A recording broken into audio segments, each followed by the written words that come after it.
이 시간 주신 주님의 말씀을 함께 보시겠습니다. 시편 55편 1절에서 22절까지 말씀을 우리 한 절씩 보시고 마지막 22절은 같이 보겠습니다.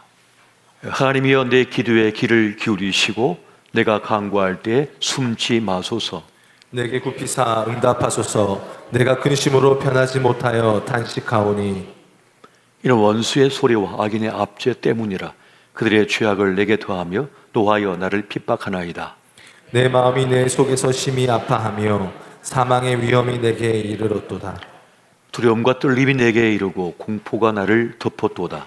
나는 말하기를 만일 내게 비둘기같이 날개가 있다면 날아가서 편히 쉬리로다. 내가 멀리 날아가서 광야에 머무리로다. 셀라. 내가 나의 피난처로 속히 가서 폭풍과 광풍을 피하리라 하였도다. 내가 속리에서 강포와 분쟁을 보았사오니 주여 그들을 멸하소서. 그들의 혀를 잘라 버리소서. 그들이 주야로 성벽 위에 두루 다니니 성 중에는 죄악과 재난이 있으며 악독이 그 중에 있고 압박과 속임수가 그 거리를 떠나지 아니하도다. 나를 책망하는 자는 원수가 아니라 원수일진데 내가 참으리리라. 나를 대하여 자기를 높이는 자는 나를 미워하는 자가 아니라 미워하는 자일진데 내가 그를 피하여 숨었으리라. 그런 곳 너로다. 나의 동료, 나의 친구여, 나의 가까운 친으로다. 우리가 같이 재미있게 의논하며 무리와 함께하여 하나님의 집 안에서 다녔도다. 사망이 갑자기 그들에게 임하여 산채로 서울에 내려갈지어다. 이런 악독이 그들의 거처에 있고 그들 가운데 있음이로다. 나는 하나님께 부르짖으리니 여호와께서 나를 구원하시리로다. 저녁과 아침과 정오에 내가 근심하여 탄식하리니 여호와께서 내 소리를 들으시리로다. 나를 대적하는 자 많더니 나를 치는 전쟁에서 그가 내 생명을 구원하사 평안하게 하셨도다. 옛부터 계시는 하나님이 들으시고 그들을 낮추시리이다. 셀라. 그들은 변하지 아니하며 하나님을 경외하지 아니함이니이다. 그는 손을 들어 자기와 화목한 자를 치고 그의 언약을 배반하였도다. 그의 입은 우유 기름보다 미끄러우나 그의 마음은 전쟁이요 그의 말은 기름보다 유하나 실상은 뽑힌 칼이로다.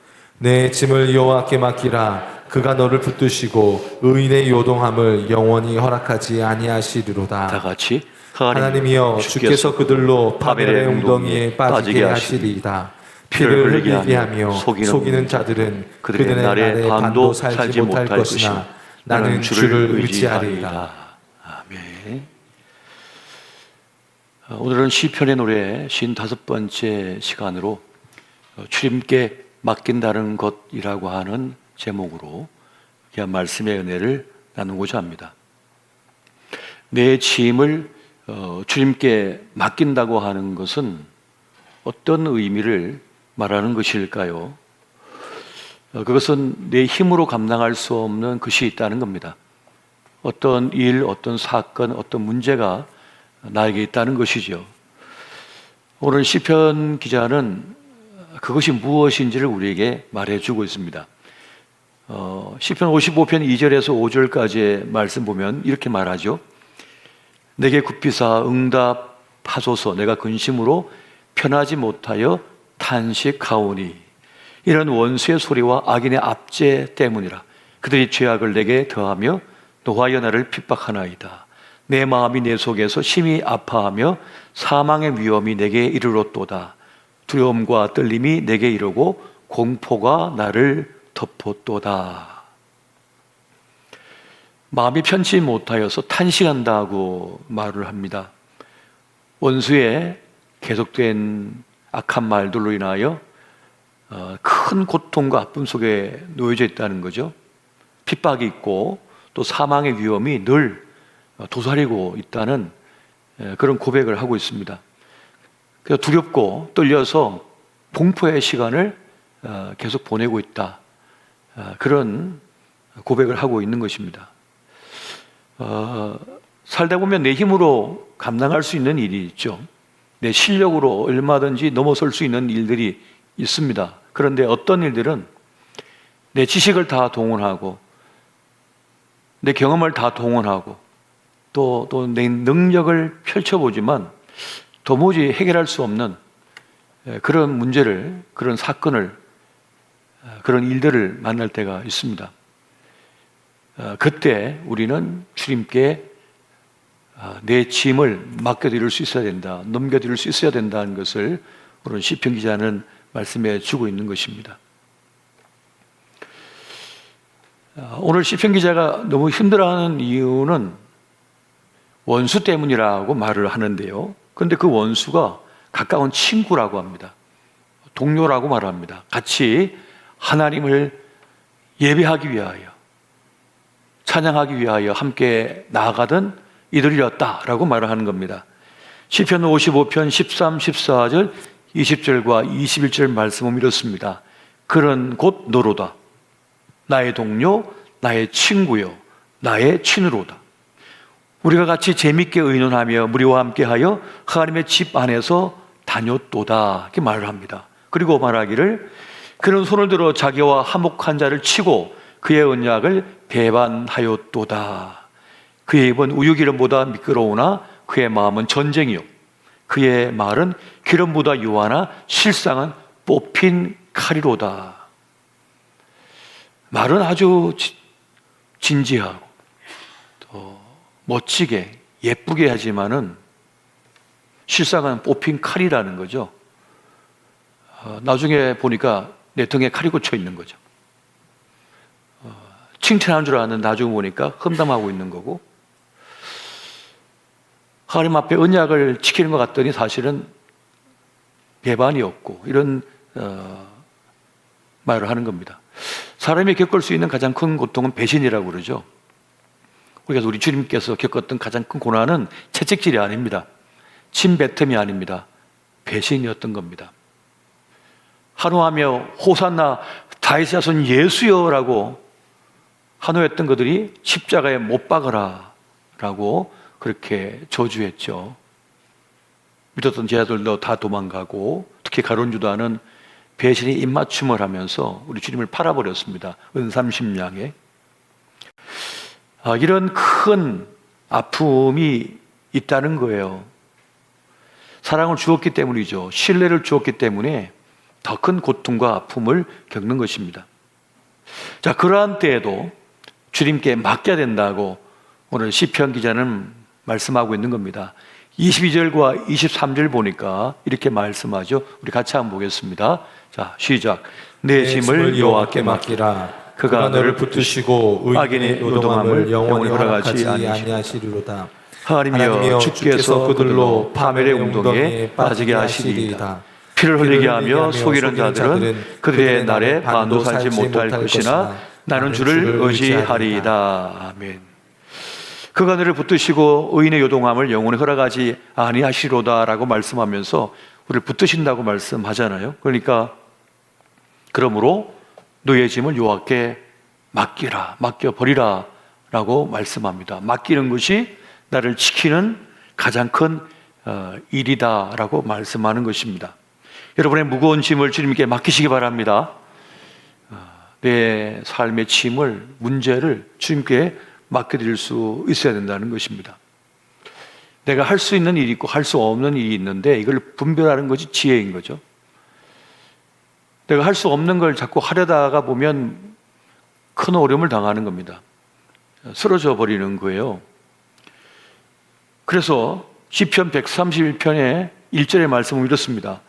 여호와여, 내 마음이 교만하지 아니하고 내 눈이 오만하지 아니하오며 내가 큰 일과 감당하지 못할 놀라운 일을 하려고 힘쓰지 아니하나이다.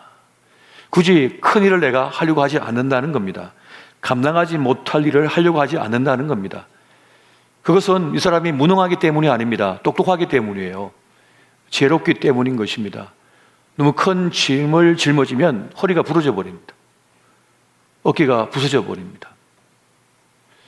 그렇기 때문에 내가 할 수 있는 것과 할 수 없는 것을 분별하는 게 지혜인 것입니다. 세상에는 내 실력과 내 능력을 넘어선 일이 너무 많아요. 그때는 실력 있는, 능력 있는 일에게 넘겨줘야 됩니다. 그건 내가 할 수 있는 일이 아닌 것입니다. 그러면 주님께 맡긴다고 하는 것은 무엇을 말하는 것일까요? 아무한테나 맡길 수 없는 것들이 있다는 것입니다. 아무한테나 맡길 수 없는 일이 있는 거예요. 오직 주님께만 맡길 일들이 있다는 것입니다. 우리는 소중한 것일수록 아무한테나 안 맡깁니다. 내가 평생 고생하며 모은 재산을 아무한테나 맡깁니까? 그걸 탕진해버리거나 그걸 가지고 도망쳐버리면 어떡할 거예요? 그래서 믿을 만한, 신뢰할 만한 은행에다가 우리가 저금을 하거나 저축을 하잖아요. 또 보물처럼 여기는 내 자녀들이 있습니다. 내 자녀를 아무한테나 맡기나요? 그렇게 맡기지 않습니다. 함부로 맡길 수가 없는 거죠. 내 목숨, 내 건강을 위해 수술을 하는데 아무한테나 수술하라고 내 몸을 맡깁니까? 그래도 신뢰할 만하고 그리고 실력 있다고 정평이 나 있고 명의라고 알려진 사람을 찾아가지고 수술을 받고 싶어 하잖아요. 지혜인 것입니다. 지혜인 것입니다. 그렇게 맡길 때라야 평안할 수 있고 안식을 누릴 수가 있는 것입니다. 도제교육이라고 하는 것이죠. 도제교육은 스승의 제자를 함께 데리고 있으면서 먹이면서 입히면서 그 기술을 전수해 주는 거예요. 그 능력을 전수해 주는 겁니다. 이것이 도제교육이거든요. 몇 년씩 소요하면서 합니다. 가장 아끼는 제자를 선별해 가지고요. 바둑에서는 내 제자 교육이라고 하는 것이 있습니다. 국수 조훈현과 또 이창호라고 하는 이 두 분은 다 이 도제 교육을 받았죠. 내 제자 교육을 받았습니다. 국수라고 알려졌던 조훈현이라고 하는 이분은 일본 사람인 세고의 겐사쿠라고 하는 분에게 이 내 제자 교육을 받았습니다. 9살이었던 조훈현은 10살이 되는 해에 일본으로 건너가서 이 세고의 겐사쿠라고 하는 분에게 9년 동안 수련을 받습니다. 그 집에서 함께 먹고 자고 하면서 바둑 훈련을 받았어요. 이분은 평생에 3명의 제자만 뒀대요. 중국의 천재 1명, 일본의 천재 1명, 이 한국의 천재 1명, 그 중에 한 명이 조훈현이라고 하는 소년이었던 거죠. 그러다가 그렇게 9년 동안 수련을 했습니다. 그래서 결국 대한민국을 대표하는 국수의 자리까지 오른 거죠. 15년 동안 호령했습니다. 그 이후에 이 조훈현 기사는 이창호라고 하는 어린아이를 자기 제자로, 내 제자로 삼아서 자기 집에서 교육을 시킵니다. 9살에 이 이창호를 데려다가 11살에 프로기사가 되도록 했습니다. 그리고 15살 되는 해에 스승인 조훈현을 이겨버렸습니다. 15살 난 아이가. 이 아이도 천재였던 것이고 훈련을 잘 받은 거죠. 그리고 이창호는 한 세대를 풍미하면서 전 세계를 주도했습니다. 압도했습니다. 그 부모는 자기 아들을 맡기면서 어땠을까요? 걱정도 됐지만은 마음이 평안했을 거예요. 최고의 실력을 가진 스승에게 훈련을 받았으니까요. 그 도제 교육을 받았으니까요. 저도 가만히 생각해 보니까 그렇게 긴 기간은 아니지만 도제 교육을 받은 것 같아요. 제 은사 되신 목사님에게 집을 이렇게 나와가지고 교회에 먹고 자고 또 목사님 댁에서도 잠도 자고 하면서 식사를 같이 하고 말씀 훈련, 기도 훈련, 목회 훈련을 받았습니다. 신방도 같이 가고 등산도 같이 가고 텐트를 치고 함께 먹고 자고 하면서 일주일씩 있기도 하고 그분이 40일 금식 기도할 때 저는 그분 짐을 맡아가지고 옆에서 보호해드리면서 섬겨드렸던 그 시간도 있었고요. 그 북한산, 그 삼각산에 그 중턱에서 기도하실 때, 굴에서 기도하실 때 저는 빵 하나씩 먹으면서 물통 짊어지고 이제 물 배달해드리고 그랬는데 생각해보니까 그게 더 힘들었던 것 같아요. 빵 하나 먹고 그 북한산 그 아래에서 그 중턱까지 올라가는 게 쉬운 게 아니에요. 한 일주일은 견딜 만한데 그 다음은 너무 힘든 거예요, 여러분.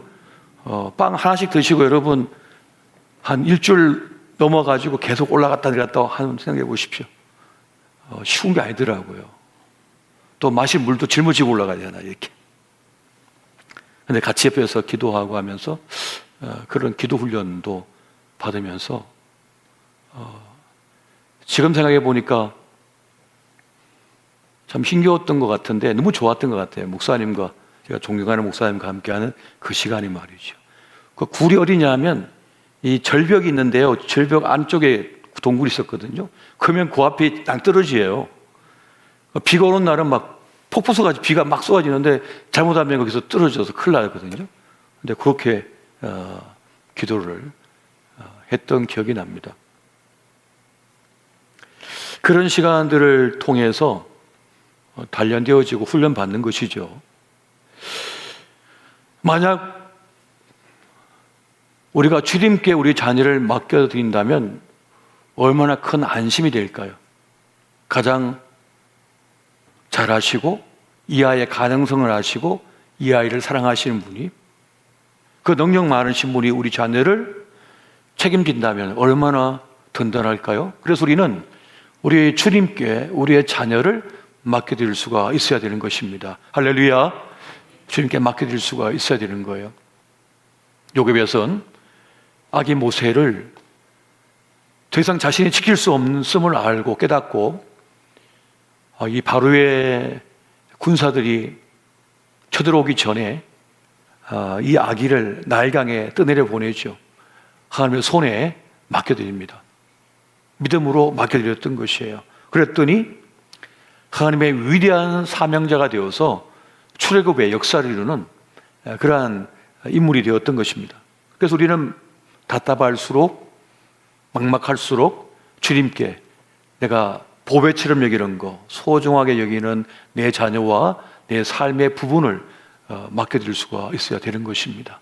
우리가 주님께 맡겨드리면 그때부터 그 일은 나만의 일이 아니라 주님의 일이 되는 거예요. 남의 자식을 맡았으니까, 남의 것을 맡았으니까 얼마나 책임감을 가지고 그 일을 하시겠습니까? 그렇기 때문에 우리는 주님께 나의 소중한 것을 맡겨드릴 수가 있어야 된다는 것입니다. 자, 그렇다면 더 들어가서 주님께 맡긴다는 것은 어떤 의미가 있을까요? 그것은 바로 내 운명조차 주님께 맡긴다는 것을 말하는 것입니다. 따라해 보십시오. 내 운명조차 주님께 맡기는 것이다. 어떤 한 문제, 한 부분을 맡기는 것이 아니라 전부를 맡기는 거예요. 내 인생을 통으로 맡기는 거죠. 어떤 한 부분이 아닙니다. 내 인생의 전체를 주님 앞에 의탁하는 거죠. 맡겨드리는 것입니다. 그것이 주님께 맡긴다라고 하는 말의 깊은 뜻이 되는 것이고 의미가 되는 것입니다.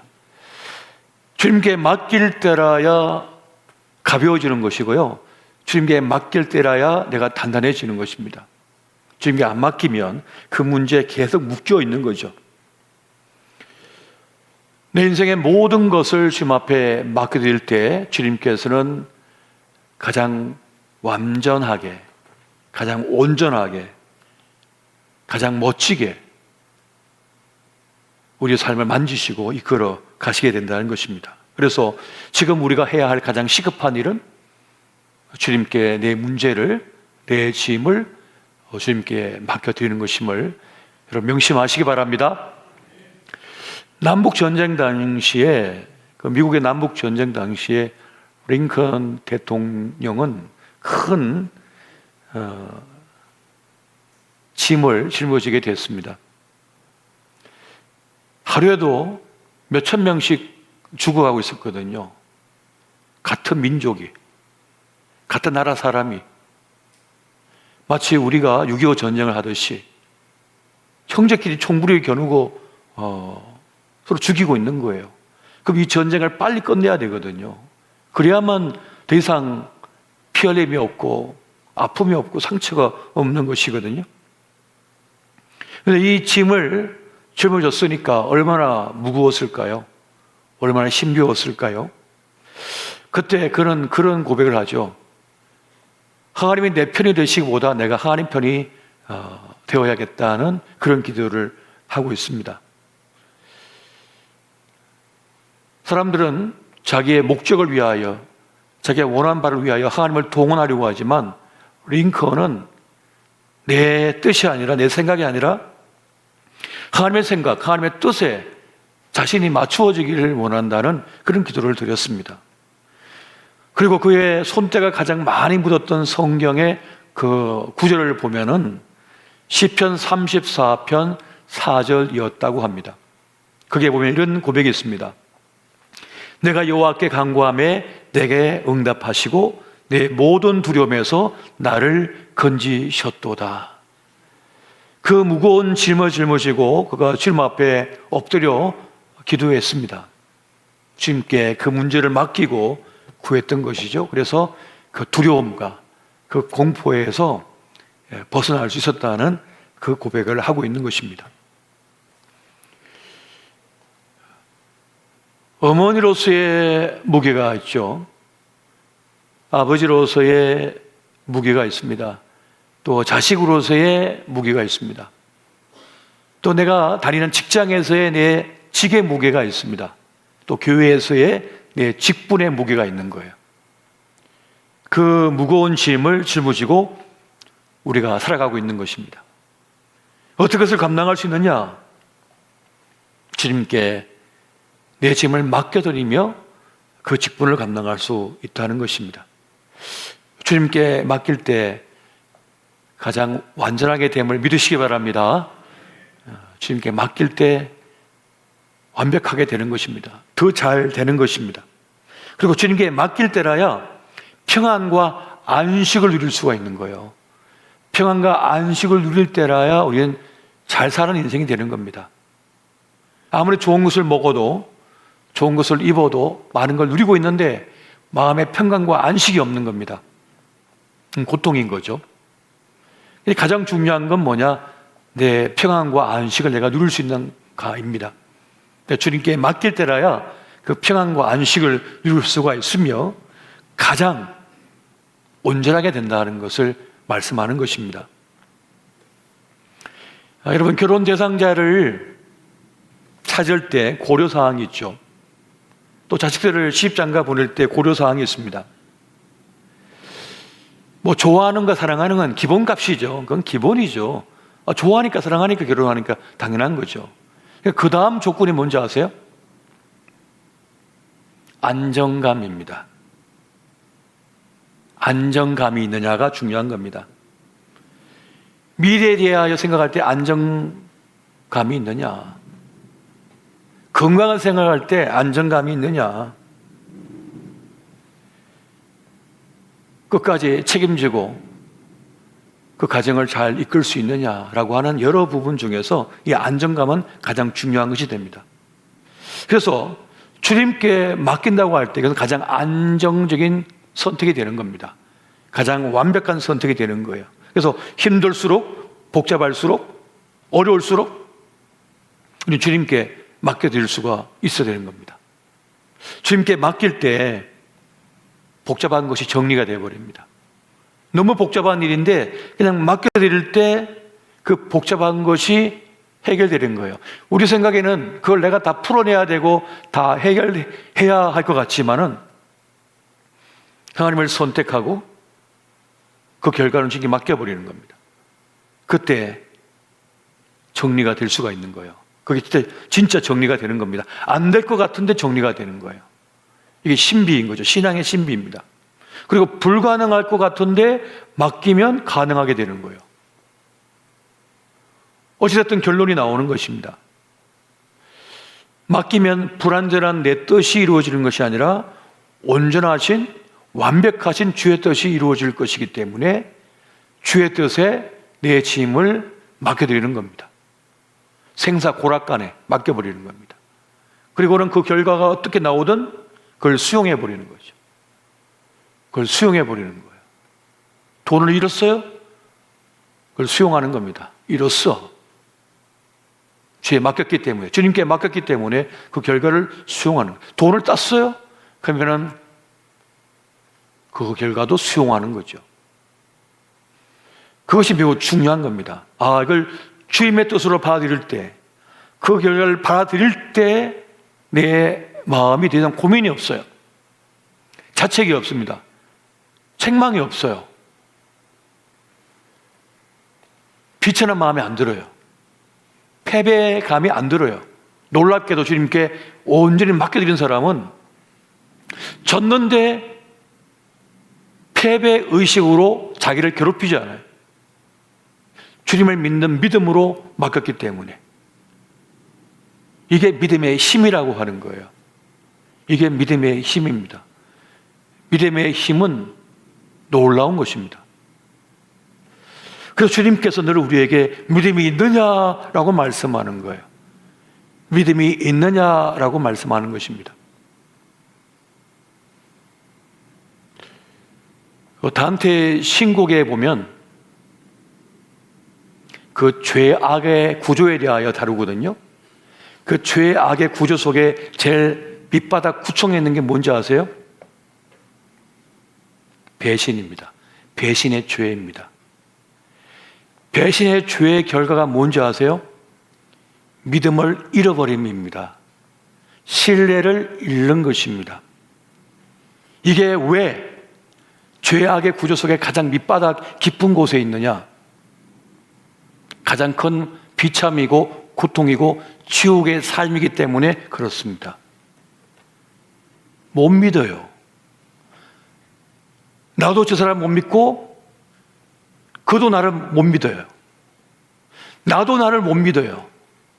이게 제일 큰 지옥이라고, 인생을 살면서. 아내가 나를 안 믿어요. 자식이 나를 안 믿어요. 나도 자식을 못 믿고 나도 내 아내를 못 믿어요. 믿을 사람이 한 사람도 없어, 이 세상에. 나는 이 세상을 못 믿어요.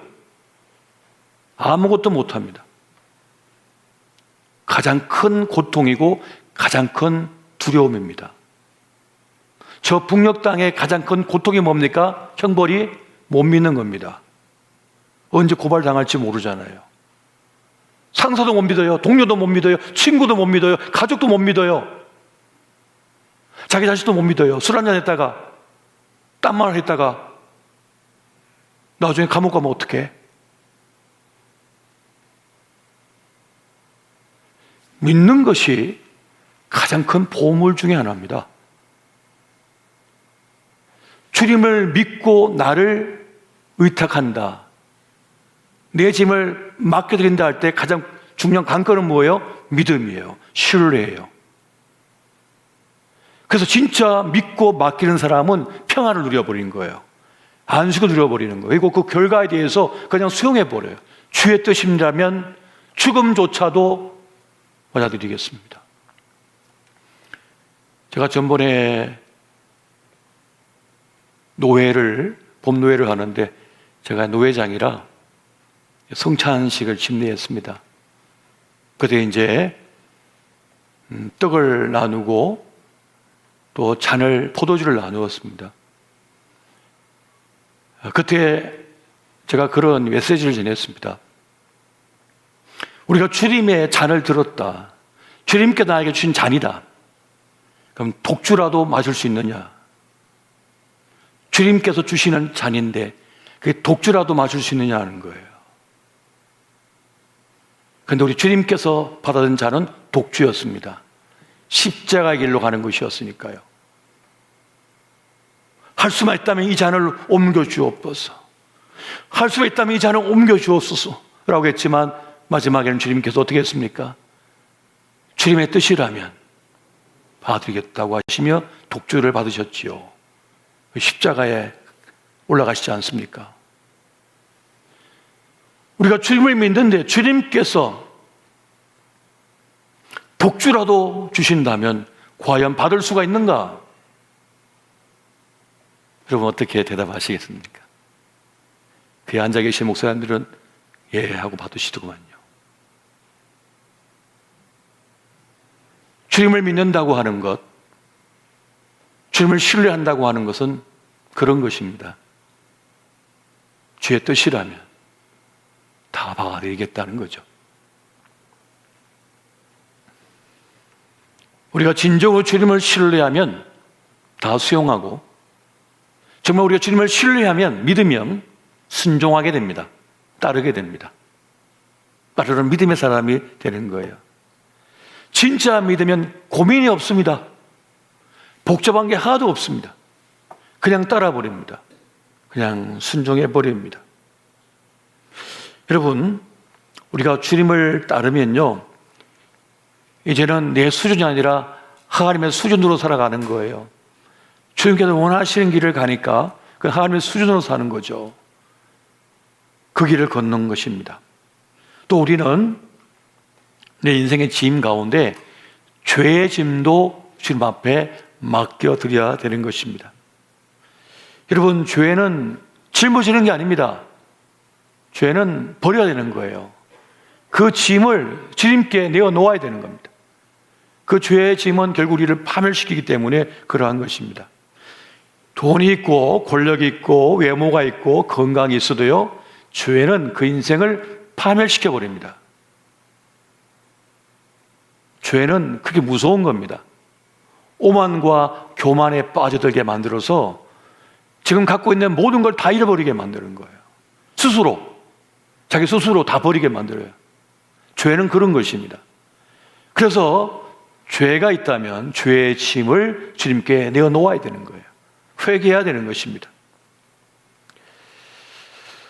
그런데 회개하면 어떻습니까?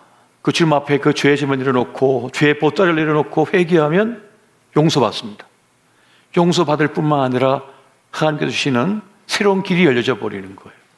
여기서 하나님의 놀라우신 은혜인 것입니다. 여러분, 히브리서 12장 1절에서 2절 말씀 우리 한번 같이 한번 보겠습니다. 시작. 이러므로 우리에게 구름같이 둘러싼 허다한 적인들이 있으니 모든 무거운 것과 얽매이기 쉬운 죄를 벗어버리고 인내로서 우리 앞에 당한 경주를 하며 믿음의 주여 또 온전하게 하신 예수를 바라보자. 아멘. 모든 얽매이기 쉬운 죄를 벗어버리고 오직 믿음의 경주를 하면서 믿음의 주여 온전케 하신 예수를 바라볼 때라야 우리는 우리의 삶을 제대로 살아갈 수 있습니다. 그래서 죄의 짐조차도 주님께 내어 맡겨야 되는 겁니다. 죄를 가까이 하는 족족 지악이 나를 덮어올 그 순간순간마다 주님 앞에 그것을 펼쳐놓고 주님, 제가 죄인입니다. 저를 불쌍히 여주십시오. 용서해 주십시오라고 그를 주님 앞에 고해야 되는 거예요. 그래야만 죄에 끌려다니지 않고 죄에 파멸당하지 않습니다. 그런데 세상 사람들은 죄를 우습게 여기죠.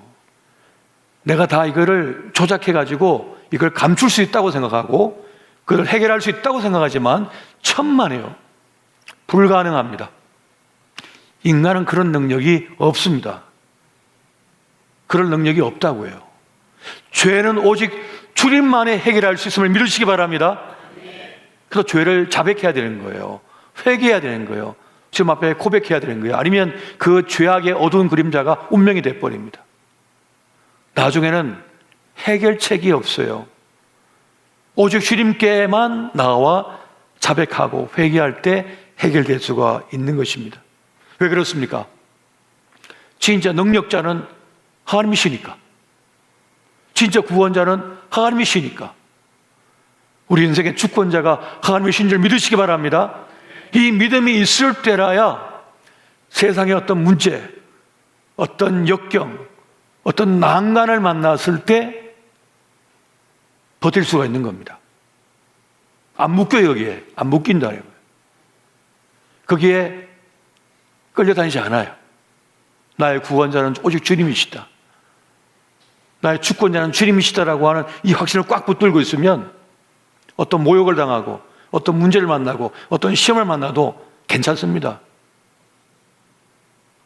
내 인생의 주권자는 하나님이시고 하나님의 천국 백성이며 이 땅의 삶이 다가 아니라고 하는 것을 믿어버리는 사람은 괜찮아 버립니다. 우리 인생이 잘 될는지 안 될는지도 하나님께 달렸습니다. 하나님께 달렸다고요. 이 사실을 믿으십니까, 여러분? 이거 믿으셔야 됩니다. 아, 수능 점수에 달렸다. 그러면 그게 묶여가지고 평생 끌려다니는 거죠. 초등학교 시험 점수다. 평생 끌려다니고 종로로 사는 거죠. 아니요, 그렇지 않습니다. 외모다. 키다, 키. 건강이다. 그게 종로로 타는 거죠, 평생. 계속 2류구나, 3류구나. 완벽한 인간이 어디 있습니까, 세상에. 다 조금씩 부족한데요. 그 닭에 묶여가지고 사는 거라니까요. 근데 우리 주님은 해방자이시지 않습니까? 구원자이시란 말이에요. 주님의 때가 있고 주님의 시간이 있습니다. 우리 삶 속에 돌입하여 들어오시는, 개입하여 들어오시는 시간이 있어요. 그 때가 있는 거예요. 지금은 불의와 어둠이 득세하는 것처럼 보입니다만은 역사는 언제나 그렇듯 주님의 뜻대로 흘러감을 믿으시기 바랍니다. 지금은 암담해 보여도 결국 주의 뜻대로 됩니다. 주의 역사하심이 있기 때문에 그런 것입니다. 모든 것은 주님의 때에, 주님의 시간에, 주님의 의도대로, 순리대로 흘러가고 있어요. 이걸 믿어야 돼요. 이걸 믿어야 되는 거예요. 이걸 믿어야 되는 거예요. 그리고 그 주님의 순리에 나를 내어 맡기는 거예요. 주님 앞에 나를 맡겨드리는 거예요. 그리고 주님의 이끄심을 따라 사는 것입니다. 그러다가 때가 되면 주님께서 부르시면 하나님 나라로 가는 것입니다. 원통할 것도 없고 원망할 것도 없으며 크게 높아지지 않아도 괜찮아요. 고난이 없는 인생 없고 역경 없는 인생 없고 아픔 없는 인생 없거든요. 겉으로는 화려해 보이지만 그 속에 들어가 보면 다 아픔이 있고 다 슬픔이 있고 다 비참이 있는 거예요. 주님이 없으면. 주님이 있을 때라야 그 모든 세상의 애통과 비참과 고통과 슬픔에서 벗어날 수 있어요. 예수가 내 안에, 내가 예수 안에 있을 때 우리는 그 모든 인생의 숙제와 문제가 다 풀려져 버립니다. 아, 주의 뜻이 있으셨구나. 주의 인도하심이 있는 거구나. 오늘 2025년 6월 4일 이날에 내가 주님 앞에 서서 예배하는 이 시간조차도 하나님의 섭리하심 속에 있구나 라고 하는 것을 믿고 우리 주님의 교회를 통하여 일하시는 그 역사를 위하여 내가 한 부분을 차지하고 있구나 라고 하는 이 사실을 믿을 때 우리는 속은 든든해집니다. 내 삶을 편안해지는 거예요. 오늘 나에게 주어진 하루의 몫을 내가 살아냈구나. 오늘 잘 살아내셨습니까? 좋은 분들과 함께 식사도 하셨습니까? 그러면 성공하신 겁니다. 안 미워하셨어요, 누군가를? 누군가를 축복해주고 격려해주고 함께 했다면은 주님의 뜻이 우리를 통하여 지금 이루어지고 있는 겁니다. 우리가 올려드리는 이 기도도 끝나는 게 아닙니다. 늘 말씀드리잖아요. 물리학적으로 보면 우리의 기도도 사라지는 게 아니라고요. 계속 떠돌고 있습니다. 이 한반도에 울리고 있습니다. 우리의 기도가. 그리고 이 지구촌을 계속 맴돌고 있습니다. 그리고 우주로 또 뻗어나가서 계속 돌고 있는 거예요. 하나님께서 창조하신 이 세상과 그 세계 속에 울려 퍼지고 있는 거예요. 끊임없이. 그래서 우리의 기도는 헛됨이 아니라는 사실입니다. 여러분, 주님 앞에 바쳐드리는 여러분의 기도가 헛되지 않음을 믿으시기 바랍니다. 이 확신이 있는 사람은 기도도 분명하게 하죠. 분명한 기도를 합니다. 흔들림 없는 기도를 합니다. 제가 요즘은 목소리가 금방 세워져서 통성 기도를 많이 못합니다만 그래도 많이 하신다는 분이 계시지만은 정말 전에는 한 2시간, 3시간도 통성 기도를 했어요. 제 기도 제목 주신 분들 그 기도를 들고 강단에서 계속 기도를 했어요. 그래서 어저께 한 전에 같이 목회할 때 함께 했던 권사님이 저한테 그러시더라고요. 제가 목사님 따라서 새벽 예배 마치고 뒤에서 기도하는데 그때 기도를 제일 많이 한 것 같다고. 기도하다 보니까 벌써 1시간이 지나고 기도하다 보니까 벌써 2시간이 지나고 날이 환해져가 깜짝 놀란 적이 있었다고 저한테 그 얘기를 하시더라고요. 내 기도가 하나님께 상달되어지고 내 기도가 반드시 이루어진다는 믿음을 갖고 기도할 때 그 기도는 강력하며 흔들림이 없습니다. 오늘 주님께 우리의 모든 문제, 아픔, 우리 삶의 여정을 맡기고 그렇게 주님과 동행하는 저와 여러분 되시기를 예수 이름으로 축원드립니다.